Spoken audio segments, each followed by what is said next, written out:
Jojo. This is Jojo. This is my son's puppy. She's very cute and she's visiting me for the afternoon while he's working. So, hello. Say hi to everybody. Okay. She has no idea what I'm doing. Of course. So, hello.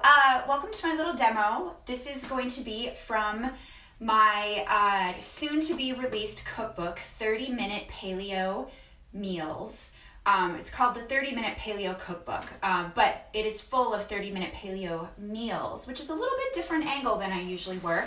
I usually share recipes with you on my blog, Fresh Tart, and they're kind of standalone recipes. I don't necessarily map out the entire meal for you, but this cookbook is full of meals, and it's breakfast, salads, soups, certainly beef, pork, chicken, vegetarian. What I'm going to make for you today is out of the vegetarian chapter. And then there are also desserts. So it kind of covers a wider range of recipes than I usually share with you, and it was really fun for me to work on. It's going to be released on March 17th, but it went up for pre-sale just this week. And so I thought it'd be fun on a Saturday. I didn't come on Thursday because I thought I would do this today and just show you guys really quickly how fast these meals come together, even though I'm not going to cook it from start to finish for you guys. I confess I already did roast the cauliflower, but what I'm making for you is cauliflower tacos with cashew crema. It's completely dairy-free. This is paleo, completely dairy-free, and this version actually is vegan. It doesn't have any meat or any meat products in it. There are several vegan recipes in the book because the thing about paleo and vegan is that they actually overlap quite a lot. There's a myth that paleo is all about eating meat, but it's really not. It's about eating a ton of vegetables and then also, eating meat, protein, and eating eggs. But at their heart, they both share a real emphasis on food that isn't processed, that's fresh, it's whole, it's a wide variety of fruits and vegetables and color, and anyway, it makes it pretty easy to adapt recipes to be vegan in a paleo cookbook, it turns out. So I'm going to start off by saying that I made a stack of plantain tortillas last night. The plantain tortilla recipe will be in the cookbook. It is also on my blog, Fresh Tart. I think it's still the most popular recipe actually on the blog. They're incredibly easy. They're just plantains and oil and water and salt. And you puree them in a powerful blender. That works best, actually. So if you have a Vitamix or a Blendtec, into this incredibly smooth batter. And then you end up with these beautiful, bendy, completely autoimmune protocol compliant tortillas that taste amazing. I ate 4 of them last night right off the pan, which is why I don't make them that often, to be perfectly honest. They're really good. But I thought it'd be fun to use those. The photograph that I've been sharing on social media is actually from the book. I did not take the pictures for this book. The photos were taken at the publisher in San Francisco. They have a photography studio there, but they used Siete grain-free tortillas for the photo. And so I wrote into the recipe plantain tortillas or those Siete grain-free tortillas, which you can buy online. Siete is S-I-E-T-E. They're really delicious also. So let's get going. What I am going to make for you, I'll tell you what I'm not making for you. I'm not making the plantain tortillas because they would need to be done ahead of time. I forgot to buy chilies in adobo sauce, and so I soaked some dried chilies that I had in hot water and pureed them and made this paste, which is not technically chipotles in adobo sauce. And then this is a spicy cilantro pesto. This is actually in the other cookbook that I have out right now, or that I'm selling right now because I'm crazy. That is the Kick-Ass Condiments 20 delicious, 20 little recipes that change everything. And this is the cilantro, the spicy cilantro pesto from that book. It's great on tacos, and so I just buzzed up this ahead of time. In the cookbook, in the 30-minute paleo cookbook, I include a recipe for chimichurri that would also be amazing on these. And then we'll be using some fresh lime and some avocado, of course. So I thought what I would actually demonstrate for you is making the cashew crema because it's so easy. And if you can't eat dairy and you're really missing like that sour cream or even cheese experience on Mexican food, I kind of have the two like chameleons of the paleo world going here. The plantain tortillas, because it's amazing that you can take plantains and make something like this out of them with very few ingredients. And the other is cashews. You can make incredible things out of cashews and very few other ingredients. And so in this cashew crema is just cashews, water, nothing. The creaminess is actually coming from the cashews. I forgot salt, but I'm in my own kitchen, so that's easy. Like a generous pinch of salt. I do have instructions written into the recipe. This is how I really cook. And then I'm just gonna add some of this. You know, I did say to put a chili with a chipotle in there, but we're just gonna use this instead. You could also use chipotle chili powder, which would give you, you're just looking for some heat basically. And then the juice of a lime, or half of a lime, it's a tablespoon. Most limes, unless they're giant, are around 2 tablespoons of lime juice, if that's helpful. So this looks like a little more than a tablespoon, which is fine. I highly recommend these as juicers, by the way. Like that whole turning version kind of sucks compared to this, which is really easy. The key is that you have to put it cut side down. I taught a cooking class one time with my son, and there was a guy in the class who just wouldn't pay any attention to anything that I was saying or anything that Nathan was saying. It was actually humorous. And he was using this to juice a piece of citrus, and Nathan, he had it facing cut side up, and Nathan tried to correct him and say, you know, hey dude, actually I think the cut side goes down, and the guy just looked, you know, gave him the up down and said, I don't think so, and proceeded to squirt lime juice all over his face. And it was all we could do to not laugh and to be, you know, good teachers and say, oh my gosh, can we help you, whatever. But definitely a wink happened. Definitely a wink. Okay, so that's all in there. That's the cashews, the water, the salt, the lime juice, and then something a little bit spicy, which by the way is optional. It tastes great without that too. Pardon me while I just blend this.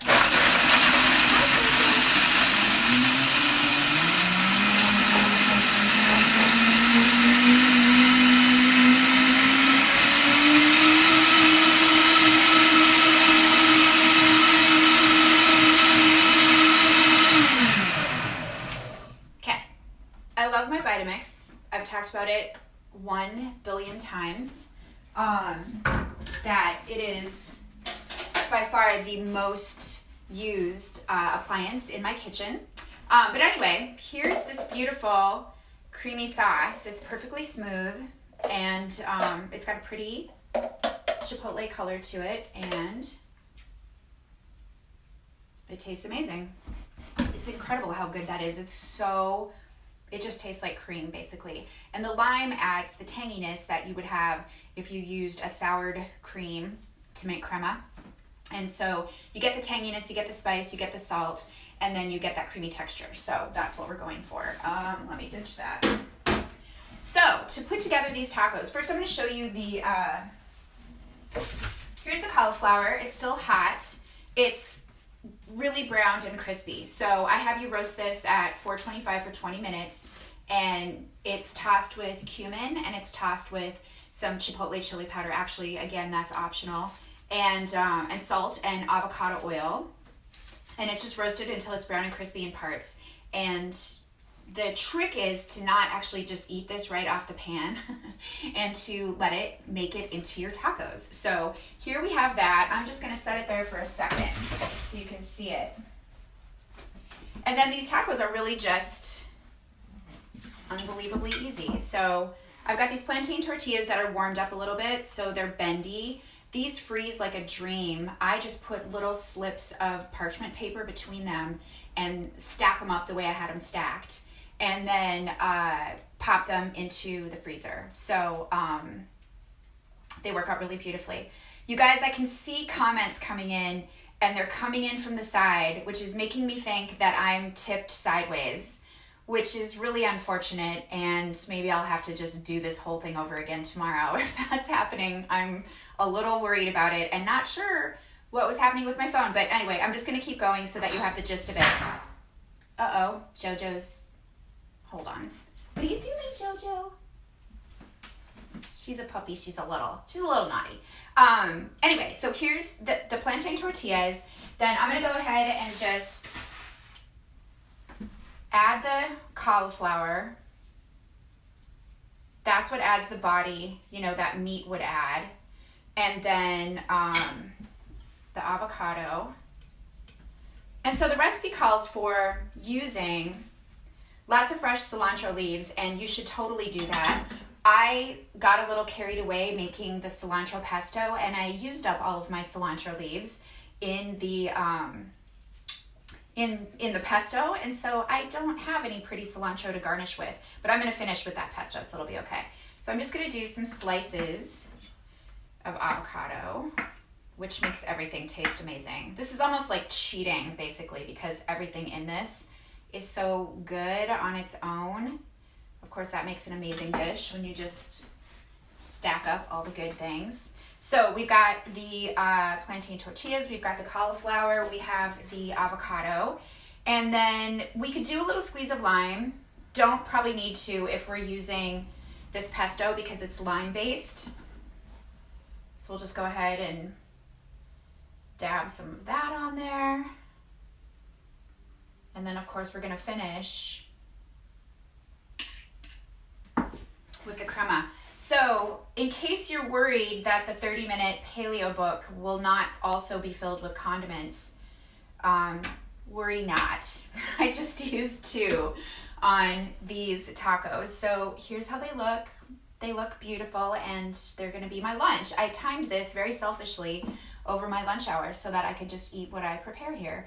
But to finish talking about the book, full of lots of delicious condiments, some recipes that you'll recognize if you've been following Fresh Tart or you are a member of Project Vibrancy Meals, my meal planning service.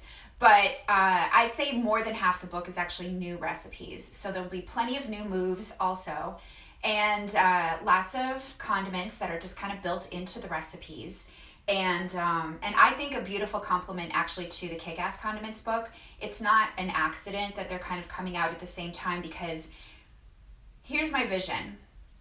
I'll share my vision with you. My purpose basically is to help you actually eat at home, to cook and eat at home, because I've decided that if I'm going to put all of my attention in one place that really helps people improve their health, encouraging people and helping people and teaching people and providing great recipes for people to actually cook and eat at home in whatever way works for them is really the way, because there's plenty of science about how great it is for people to cook at home, for families to eat together at home, and you just eat better food when you're cooking it at home. You have control over the ingredients, all of the good things. And so I have the meal plans that are based on the batch cooking model, and that really helps people prepare a ton of food on the weekend so they have literally lightning fast meals during the week. This cookbook is for people who haven't shopped ahead and could actually pull together some pretty tasty meals from food that you would likely have on hand, particularly if you have some proteins in the freezer and you have a drawer full of vegetables. And then the condiments book is like the easiest of all. This is, I have some eggs, I have a handful of lettuce. How can I possibly turn this into something that's absolutely delicious in like 15 minutes? And so I'm trying to cover all the bases so that you literally have no excuses for not eating really delicious, healthy food at home, because I know for myself and for all of the people that I work with and for everybody in the paleo and autoimmune world that your health changes when you make that decision to prepare your own food. And it's a beautiful life skill to teach children and to possess yourself. And, there's lots of great things that come out of it other than just delicious food and improved health. So that's basically like my mad plan for the world. And it's all sort of coming out at the same time. The meal plans have been out for a while. The blog has been there for 14 years now. But this cookbook and the condiments cookbook are starting to sort of flesh out the rest of the idea. So that's the deal. So the book is on pre-order. I'm going to put a link below to the Amazon page. I would so appreciate it if you did pre-order it, if you knew that you're going to buy it, because everything sort of flows out of Amazon, to be perfectly honest. Whether how many other stores carry it, even though they compete with Amazon, they're looking at Amazon. So the Amazon algorithm depends in large part upon pre-orders. And so I would totally appreciate it if you were going that direction, if you did order it ahead of time. So that's the deal. March 17th, there's going to be some book signings, and we're planning a launch party, and there's going to be some fun stuff happening. I'm going to be doing giveaways, sharing more recipes, and I will share this recipe on Fresh Tart. So go to FreshTart.com. The little pop-up window will come up. If you are not on my mailing list, make sure that you are. I email pretty much every week kind of a little newsletter with links to recipes and to other cool stuff, and I will put the link to this recipe in that email, which usually goes out on Sundays. So that's the deal. Hopefully I haven't been sideways the whole time. I can't wait to see what chaos I've created. Sorry if I am, and thanks for following along here, but also for all of your great comments and questions and support all the way through. I have felt incredibly cheered on, and I can't say how much I appreciate it. It's beautiful. So I love doing this. Have a great weekend, and this recipe will be available on Sunday. Okay, guys.